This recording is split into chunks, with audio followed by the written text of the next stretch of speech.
ain't one of those skeptical of status quo. Basic.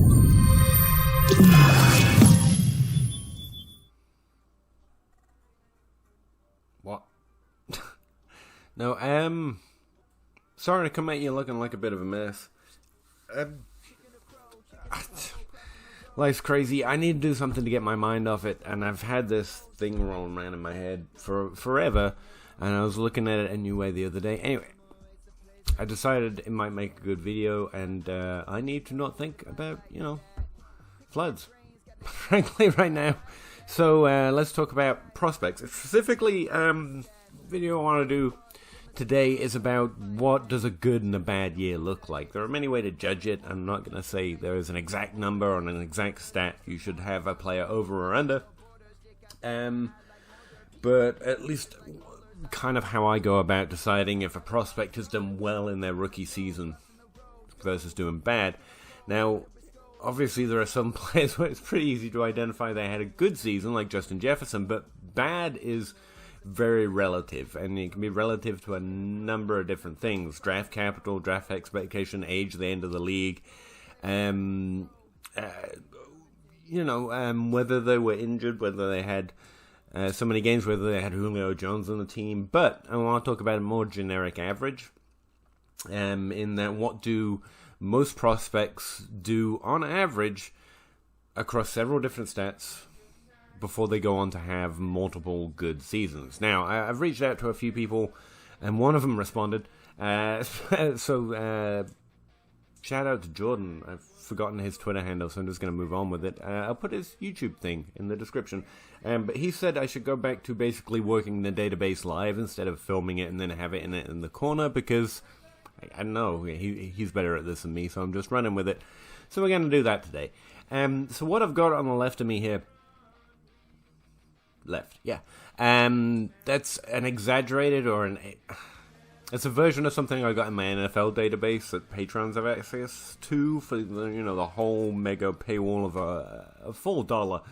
And again, I don't have a website. It's not fancy. My main goal is to teach people, if they want to know, how to do that, and then they can make their own and answer their own questions, or at least provide the stats that they can just go look up things and find answers to questions they may have. Although I'm more than happy to do it myself. So I find it useful to have several tabs around in different databases that can look things up quickly, either answer questions on Twitter or to refer to things if I'm going to do an episode, an article, or a podcast, just to give a brief visual of what I'm actually talking about. Kind of proof of the pudding instead of just having to trust me. And so one of those is looking at the career arc of players. Yeah, thank you.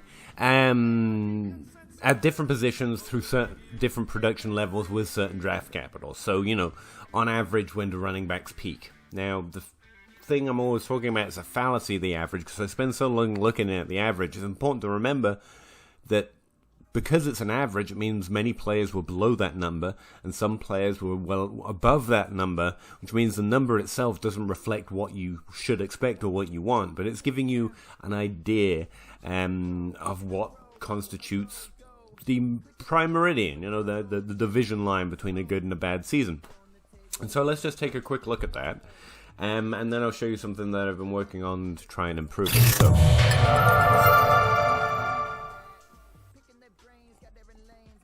sorry, I thought that would take longer. So this is it. Hopefully you can see it. I'll zoom in a little bit. So all it is basically using the stats in the NFL database.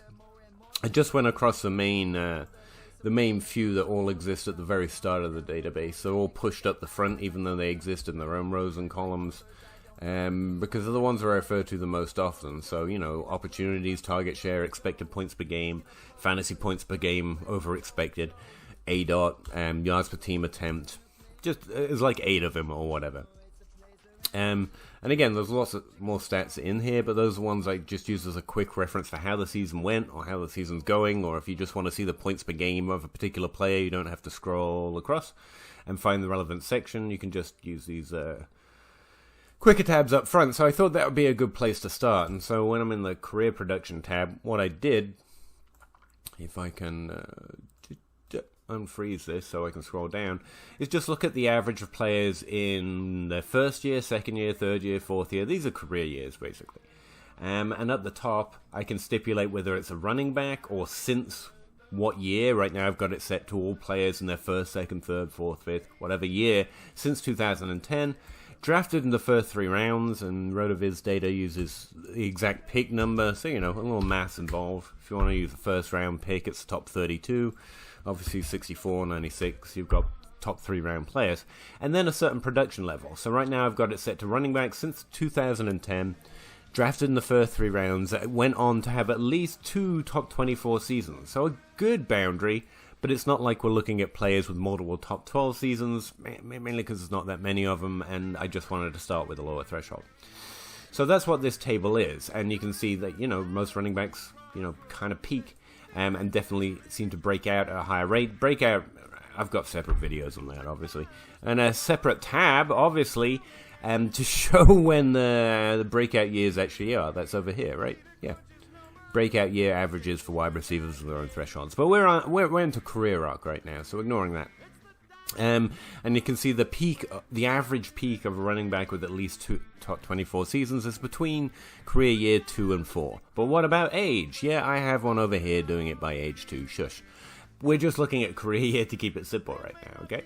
So, years 2, 3, and 4 tend to be the peak, but as you can see, and there's definitely survivor bias paying off here, running backs who are good, who keep playing, tend to have pretty good numbers, actually. Even second contract running backs, that fear is largely outproduced, but you can see, on average, again, that's all the fallacy of the average, that the best years are 2, 3, and 4. They mostly break out in their second year for sure, but their first year tends to be pretty high scoring in general. So, why am I looking at this thing? Because I want to know if a player had a good or a bad career year. It's one of the questions I personally have. What to do with Denzel Mims, what to do with Clyde Edwards-Helaire, right? And so normally what I have is in the Patreon database, I think I just have one line here, and you can type the player's name. You can even type their career year in to try and see, how does their second or third year compare to this average that we've got running down the bottom. Either way, right now we've got it set to David Montgomery in career year 1. So these are the stats David Montgomery picked up in his first year as a running back in the NFL. And below here you can see the average of successful with 2 top 24 seasons, average of running backs with two top 24 seasons directly compared to what David Montgomery did. And he's in here specifically because someone I mentioned, having a good rookie season is a good thing. It's actually almost more, at least it kind of drowns out most college stats, even if the college profile overall still has significant value. Like, you still hold on to players, I think, a little bit more if you believed in them enough that, you had them in a certain tier in your ranks or whatever. Before and after the draft, those are the players I'd rather ride or die with, right? But he didn't really ask me about that. Instead, just said, "Yeah, good luck not having Juju," which makes no sense because I'm literally like I was the highest ranker on Juju. I was already pretty popular then, so neat. But screw that guy. He wasn't really interested in what I was saying, and that's not what I was saying. What I was saying is, being in the top 12 or having 700 yards or whatever your threshold isn't necessarily the only way of defining a good career year. And David Montgomery actually compares pretty well. I'm not saying I knew David Montgomery was going to be a top 5 running back in 2020. What I'm saying is, looking back, compared to the average of players had 2 top 24 seasons, his first career year was fine. Frankly, it crosses the threshold of good, and if we up it to players that have 2 top 12 seasons, frankly, he's not far off these numbers, right? He finishes running back 24, the average is 19, 34 in points per game, 18. That's significantly low for 2 top 24 seasons, and like I said, I've been out, or more out than I was in on David Montgomery. Anyway, you can also see his kind of less efficient than most, had lower target share, lower expected points per game, but marginally, actually. That's one of the interesting stats that he showed up in. I didn't mean to do that. As being pretty reasonable compared to a top season. So it's not going to answer anything for you, but if you're interested in, I don't know, how well did David Montgomery do? This is a literal description of how well he did compared to past players that go on to do well, right? Alright, so let's drop the threshold. At least it gives you some actual information instead of guesswork, and, I'm not so confident that I know what a good or bad NFL season is. I'm a biased little freak. And so, can never quite trust the experience of it. So anyway, what I've done here is I actually expanded it so I could add more names in here. That's not the way it is in the database, although again, you could learn to make it or add these columns. But the reason I don't is because this is how spreadsheets become insane. I can't have all these stats with the averages minus from their actual stats within the database, right? There could be a whole section on average compared to the average of running backs, wide receivers, or whatever at their draft capital in that career year, and that would be interesting. But that's how I have found that's how spreadsheets get way too overcomplicated, and no one wants to talk to me anymore. So yeah, mostly I think it's just a better idea to have a basic understanding of these numbers, right? What's good, what's bad, and then you just know that. You don't constantly have to have, a literal column in a database so it can tell you a number that's fairly easy to remember. It's fairly easy to remember, like, running backs typically end up position rank 25, position rank 28, if they're going to have 2 top 24 seasons, and so on and so forth. That doesn't tell you if a player's going to do it. You need more personal, individual context on that player, right? But, yeah, it's at least some measure of how well they did compared to the average. And as you see from, all the running backs who finished in the top 15, top 12, they all look great compared to the average, since the average is a fairly efficient running back in fantasy points over expected per game, with, around 228 touches. Oops, sorry, that's the formula. And finishing inside the top 25 in overall PPR scoring. That's fairly easy to remember, and just have as a boundary line of what a running back can do on average if he's drafted in the first 3 rounds. Now, obviously, we can up the draft capital and all those lines raised. We should expect more earlier from higher drafted running backs, and so on and so forth. But at least it's not numbers entirely out of context. But, and here's the thing.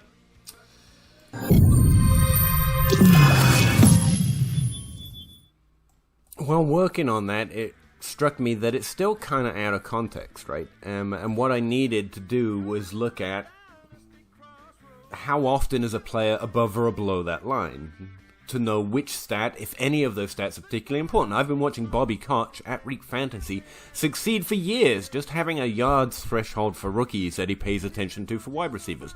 And it's fine, but I'm typically against counting stats, so, down with counting stats as thresholds, So, could I add a couple of lines here and give you a good idea of how many players break out after a rookie season with stats below or above those certain thresholds, right? So again, you can go calculate, it's in the database, whatever.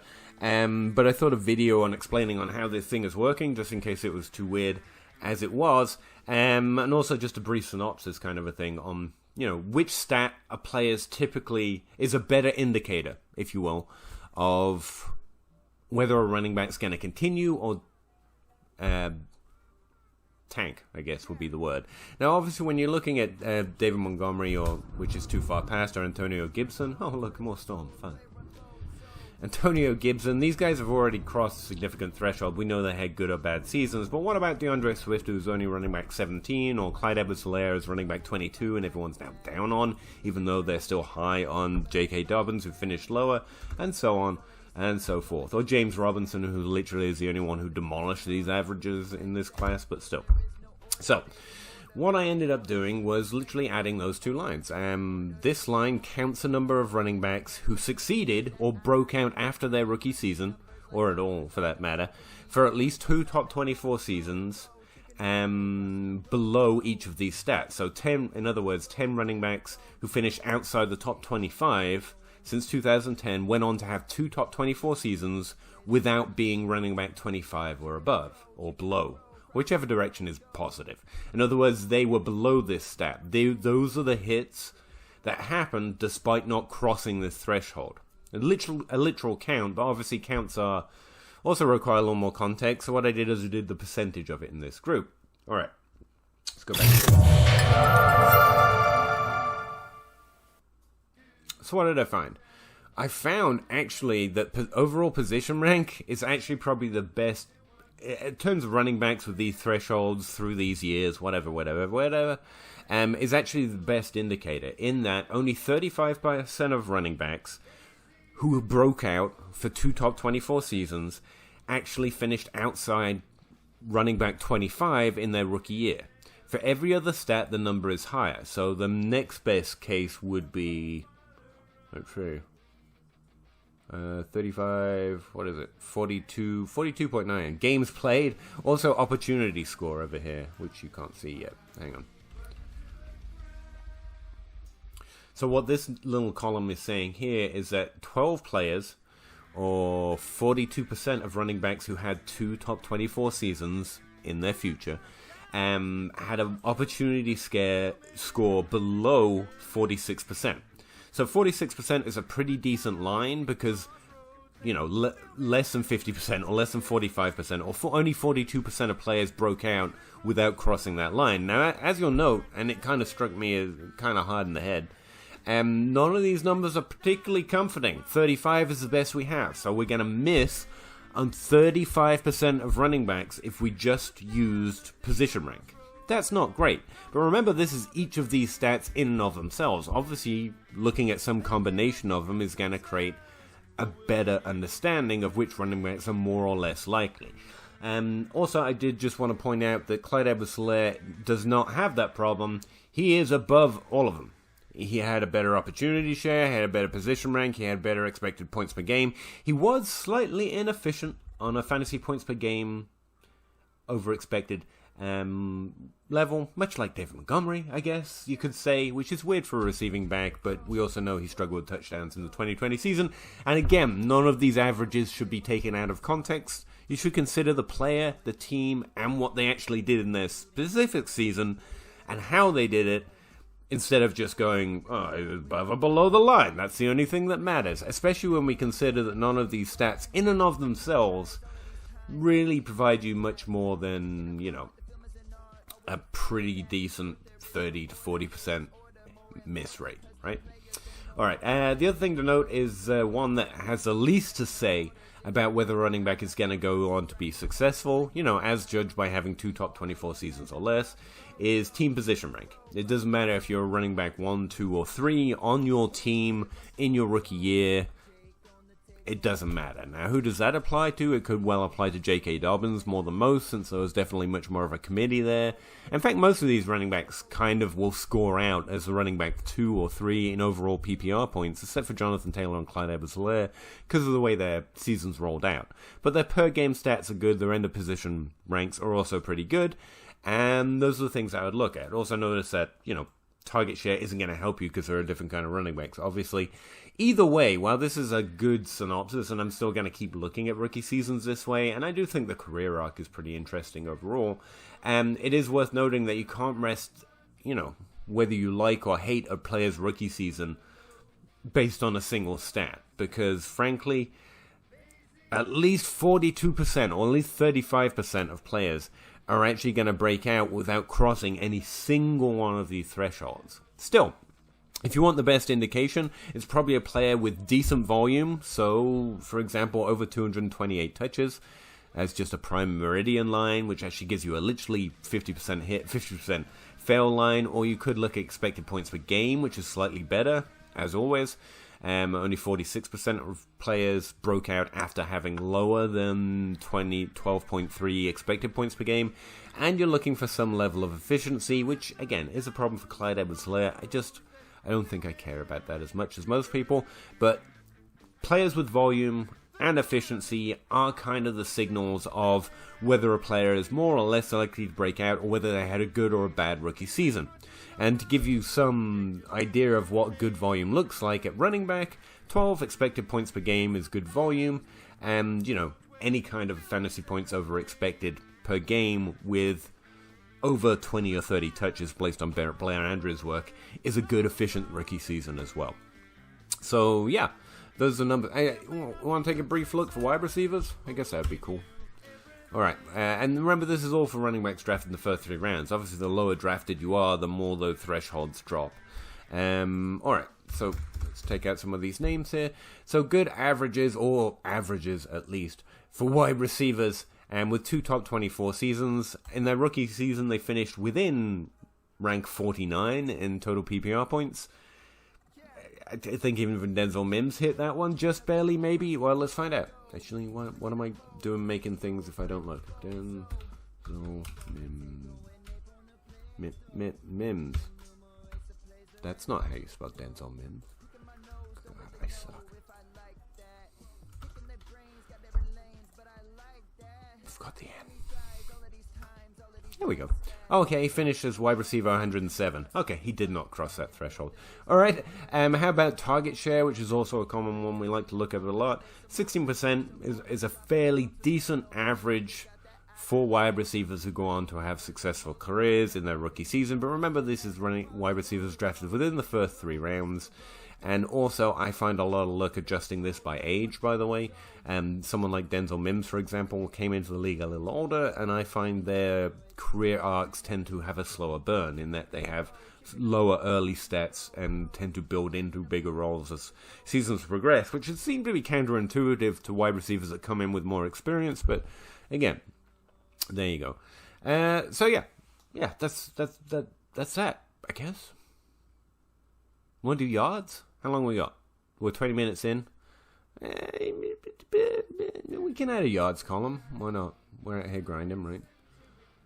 Wasn't gonna, but let's see now. So instead of this, we want to see what? Receiving yards, I guess, to start with.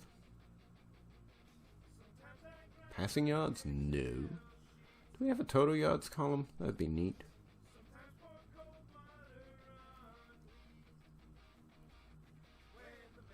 No, I don't guess I go. Okay, we'll just go to receiving yards. Alright, what is it called? CF. Neat. So, go find me the average in column CF for those wide receivers. Alright. Just check everything else is looking up right. Yeah, there you go. 50 yards. That doesn't seem like a lot, does it? For running back, for wide receiver 49? Okay, what's going on here? Those are all correct. Career 1. Oh, that's receptions. Okay. CG is yards. Neat. Obviously. Why would you put yards in CF? Obviously it's CG. Jesus. 706. Alright, there you go. 700 is a pretty good prime meridian for the total yards gained by a wide receiver in their first year. And I'm pretty sure Denzel Mims failed to do that, to be honest. I still like Denzel Mims, to be very clear. But it's CG, right? Why am I asking you? You can't even see the little letters. Yeah, there you go. He got 357 yards. So he is also below that particular threshold. I don't care. But he is below most of the thresholds, and that kind of counts as a bad rookie year. I guess we could also... While we're adding stuff, add those counts. Okay. So, yeah, about 50% of players who break out after that cross that threshold? That sound right? CG... Oh, no, that's less than. Yeah, less than 700 yards. Alright. Yeah, but when you're talking about a yardage number, and that's kind of the thing with, again, looking at averages, you can have 703 yards and technically be including those 14. So why don't we... I don't know, just for shits and giggles. Let's not say just below 700. Let's say it's below 10% of 700. So that minus 10% of that yardage total, which would be, anyone, 70 yards? All right. Yeah, there you go, 13. So anyone that gets 630 yards or less, there's about 13 players that broke out, which accounts for about 46%. And you can also see how that number here decreased down to 46%. So the lower they are in the yardage total, the less often they broke out afterwards. More yards is better in your rookie season, but a good, not expectation, but goal to hit is around 700 yards. So that's not an 800-yard season or a 1,000-yard season, and you're not even finishing inside the top 24 or the top 24 in total points per game. So even using that little adjustment, you're expecting a top 50 wide receiver who gets, between 300 and 700 yards? That doesn't sound like an amazing season, right? But that's a pretty good average for what most rookie players do at the wide receiver position if they're going to go on to have multiple top 24 seasons, which is pretty much the best of the best.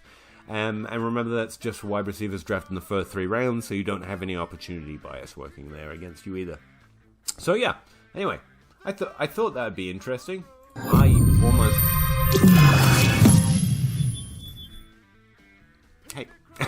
I almost forgot for a second that I'm in mid-panic mode. I enjoyed it. I appreciate you coming along for the ride.